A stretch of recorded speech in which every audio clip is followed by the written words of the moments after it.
looks like Ben Bernanke might go out with a bang. President Obama this week gave an indication that he will not be reappointed necessarily. And then, of course, we had some big news come out from the FOMC meeting. It looks like he's laying the groundwork.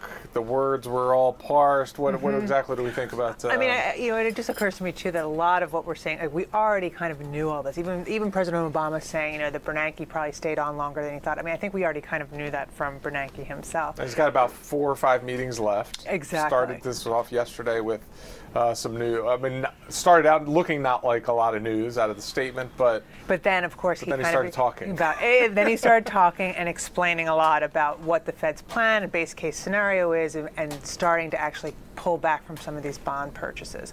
Now, if the Fed is right in its timeline, then this is going to all occur around the same time that a new Fed chief is going to come in. So that could make some, which is probably a good thing, right? Timing. I mean, that means that the new person, whoever it may be. Yeah, I mean, I think there's a couple of things. First of all, nothing Bernanke is saying should be a surprise to anyone, but somehow hearing it has surprised the markets a little bit. Mm-hmm. But also, any new Fed chairman, it's great they should have a clean sheet in January after they're appointed in a way, or a new direction that they can go in. But on the other hand, they will have a credibility problem in that the market won't know them, won't know quite what to expect from the committee at that time, and so on. So if Bernanke can lay the groundwork in the next 6 months, then I think it makes it a little easier, gives whoever's going to take over, assuming it's somebody else, a better platform. Now, another big part of this is this whole communication question. We've seen, obviously, this Fed chairman has talked a lot more with press conferences. The statements have been, I guess, a little bit more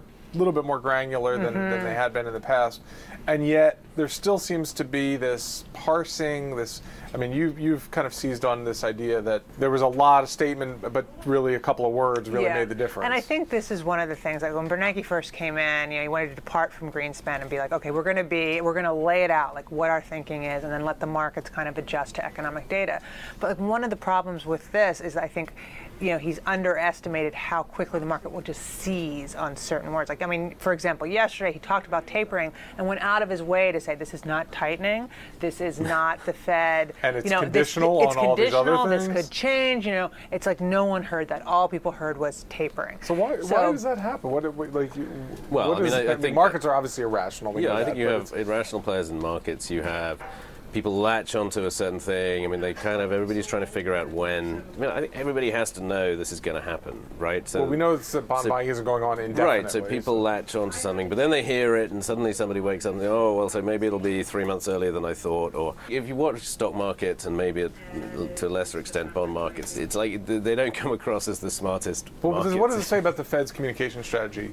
Bad, good? Greenspan, I forget the exact quote, but he said something like, if you thought I was clear, you must have misunderstood what I said.